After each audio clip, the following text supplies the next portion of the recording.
What's good, guys? Welcome back to Behind the Dugouts for your latest transfer news video, and it is just news galore. Another update on the Renato Veiga situation, some new news on Xavi Simons, and it looks like the outgoings for Chelsea are ramping up this week. But where do we get started?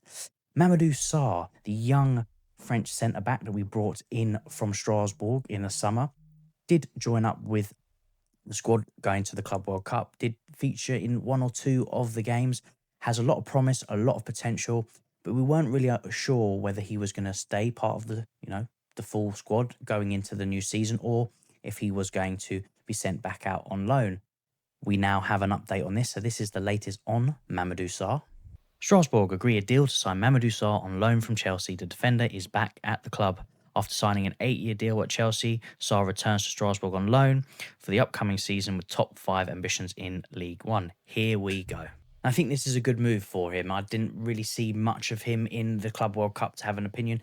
He did have a really good season for Strasbourg last year, but it makes sense for him to go back out on loan and, get more experience, get more first team football. And he was, the main starter in that back line for Strasbourg last season. So it does make sense. An environment that he's comfortable with, Strasbourg being our sister club, keeps him within our structure, allows the scouts to do their job. The players can be watched and monitored more efficiently when you've got a sister club like Strasbourg, who are for us just watching that player progress and develop, and they can report, straight back to Chelsea with the updated information on how he does. And I think he will do again well at Strasbourg next season. He's going to be around some other Chelsea players.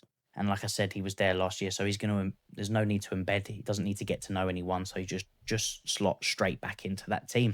It does beg a question, though, because there was the links that Aaron Anselmino was going to go out to Strasbourg as Sarr was coming over to Chelsea, but that doesn't seem to have materialised, and by the looks of it, is not going to happen now. So it'd be interesting to see what does happen with Anselmino. I do think he's going to get a loan, but I think maybe for him, it might be better for him to get a loan in the Premier League or in the Championship just to get that experience.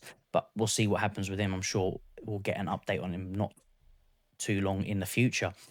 Moving into another player that could be on his way out, we've got some interest of Saudi. Yes, Saudi are back in and they're interested in one of our defenders. This is the latest on Axel Disasi. Saudi Arabia side Neom SC are interested in signing Axel Disasi.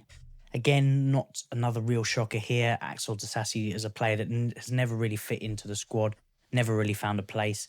Had a few, stints under Poch, but never really fit in there. And he just hasn't been part of Maresca's plans, hence why he went out on loan to Aston Villa, who he had a reasonably okay season there. He looked a lot better at Aston Villa than he did at Chelsea. Again, we know they have money problems. They were never going to sign him, especially for the fee. And I think this is going to be another one of those players where we could potentially lose money out of, but it is another player that we just need to get off the books, really. He's not going to be part of the team going forward. He doesn't really suit the way that we play. So it makes sense to shift him on. And if Saudi's coming in, we could make a bit of change out of him. If I want anyone to come in for our unwanted players, it's going to be Saudi, because we know out of all the other leagues, the Premiership is really where the money is. But next to that is Saudi, because we know the likes of Italy, they don't like paying a penny. They love sort of getting a penny from everyone and charging through the books for players. But when it comes to them buying players, they ain't spending, they're spending the minimum amount that they can possibly spend. They're trying to haggle over just a few millions. But for me, if we can get him off to Saudi, make at least half of what we paid for him back, then for me, that's good business. And another player off the books, another wage off the books with some money that we can reinvest elsewhere. Update on Renato Veiga. So yesterday I mentioned in my video that Atletico Madrid were very interested and had made an approach to Chelsea with a potential bid coming through. And it looks like they have made another bid to get the services of Renato Veiga. So this is the latest on Atletico Madrid and Renato Veiga. Understand, Renato Veiga has said yes to Atletico Madrid, so no issue on personal terms. Atletico and Chelsea remain in direct talks for Veiga. As reported over the weekend, Chelsea insist on a package reaching 40 million with add-ons included. And then we have also had this. Atletico Madrid have already made its second offer to Chelsea for Renato Veiga, £30 million. the clubs are in talks. Look, I've said this already, and if we can walk away from this Renato Veiga deal and potentially get 40 million euros out of it, around 35 million pounds, we've made some really good business on this player, considering he's only been with us 6 months. And yes, it's disappointing. We know what type of player he is, we know the qualities they have, and he would be a good backup for Cucurella. It's just something that's not going to work out, and that was made evident last season. But if we can almost triple what we bought him for, that is really good business, especially with the small amount of time that we had with the player. I do expect this one to go through. It doesn't seem like there's much sort of pushback from Atletico Madrid. I said they've already made their second bid. They seem really keen on the player. And I think it would be a player that would work really well, especially under Simeone. He loves those aggressive, defensively astute type of players. And, Vega is like the type of player. He's going to get stuck in. He's going to give everything to that team. And I think this is going to be a player that Simeone will relish. And I think even Vega himself will elevate to the next level playing under this type of structured defensive manager.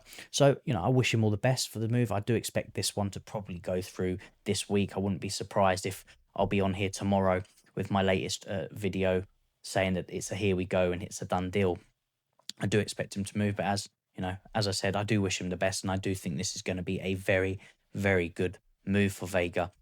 Now, we have had some updates on one of the attacking options that we have been looking at.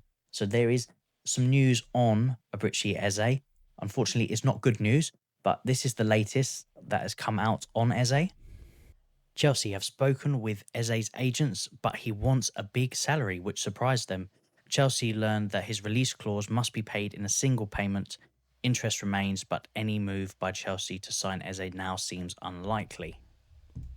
Yeah, so we're in that situation again where it looks like the players' wage demands are too high and it's probably not going to fit within our wage structure, which immediately will put the Chelsea hierarchy off. And the fact that his release clause does need to be paid in a single payment, and it's sort of conflicting information regarding that, because when Arsenal were inquiring about the release clause and the structure of how the deal was set up, it was not stated that it needed to be paid in full. Now, it could have just been miscommunication from that, the information being put out. But according to this, it needs to be paid in one lump sum, which again will put Chelsea off.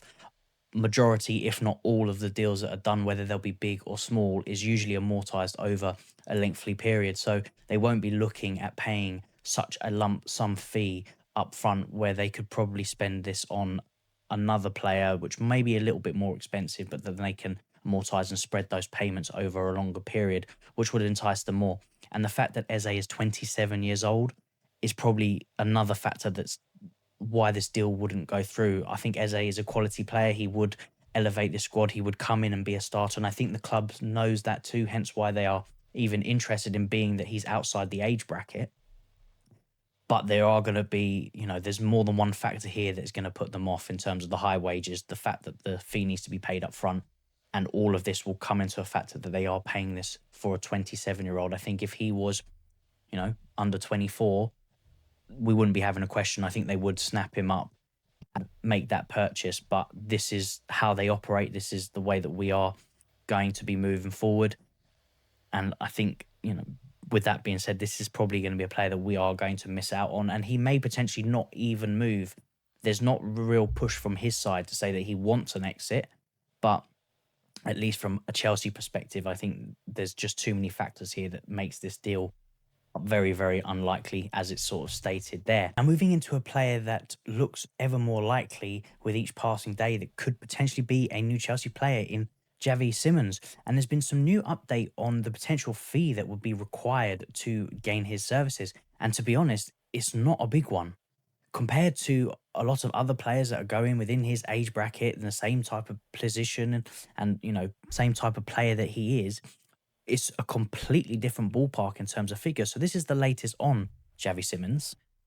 On Sky Sports News regarding Xavi Simons, we are convinced that he could leave RB Leipzig in the range of 50, 60 to 65 million euros. There was further updates on this. Xavi Simons wants to leave RB Leipzig. He has decided that he wants to join a Premier League club. And then we also got Chelsea have a serious interest in Xavi Simons. Understand talks between club and the players' camp have already started. No club to club talks yet. First, it needs to be checked whether an agreement can be reached between Chelsea and the player. Chelsea are currently the most concrete option. Arsenal are monitoring the situation. Bayern are not concretely in the race, but Max Erbel is informed about everything. Xavi wants to leave Leipzig. And I have to be honest, with each passing day, with each new update that comes out regarding Xavi Simons, is looking a more attractive prospect than a lot of the other players that we are being currently linked to. We know we want to sign at least one more forward. And with all these new updates and the type of player that he is, because he is a quality footballer, and there's definitely been a mixed reception. A lot of people saying that he's not that good, and where's he actually going to play? Well, he's going to play in the positions that we're expecting the likes of Morgan Rogers or an Eze to play in. He fits the mold. He's a similar type of player. He can play on the left wing. He can play in the 10. He can play on the right. He could play a false nine. He hasn't done it, but he potentially could. Again, it only really looking at a false nine as a last resort, if because we've got João Pedro, Liam Delap, and still Nicholas Jackson. So we've got 3 strikers. So the positions that he's going to play is the same positions that we're expecting these other players to, come in and play. And if we can pick up Xavi Simons for 50 to 60 million euros, you're talking about 45 to 50 million pounds. It's one hell of a bargain. It's another one of these market opportunities. The club love these type of situations when a player of a certain age is at a certain price. They want to take these opportunities. And if Xavi Simons is going to be in that price range, we're talking obviously Morgan Rogers between 80 to 100 million and pounds, not euros. And then you've got, the Eze deal, which is 65 for his release clause, but needs to be paid up front. I don't think the Xavi Simons deal would need to be an upfront payment. So again, this could be, the cost can be spread over a length of years. So in all, the type of player that you're going to get, he's the same age as Morgan Rogers. I think there's a few months in between them. So he's 22 years old. He's going to fit the age bracket. The only thing that is probably a little bit difficult is I believe he's on around 200k a week. Now, it's not the end of the world. I think the club would be willing to get in and around that. But there's also been some reports that he'd be willing to drop his wage to make the move to the Premier League. And I'm starting to notice a lot more that players are wanting to drop their wage to fit within clubs now. And I think it's come on the point that every club with the PSR issues, they want to trim down, the massive wage bills that they have for the squads to not put them into financial difficulty, which makes sense in a business point of view. And players, look at Rashford. He's now willing to take more than 50% drop in his wages. And then you're looking at apparently Jadon Sancho wants to make a drop. Xavi Simons potentially wants to make a drop. So I think players are starting to understand that where they're coming in and requesting these massive wages like they were before, I don't think it's going to fly with clubs, and they could potentially price themselves out of deals. And I think it's maybe starting to switch. Well, we were, having a bit of a moan that players were asking too much. And no, there was a time where people were going, no, just pay the wages. You want the best players, you want the best quality players, pay what wages they want.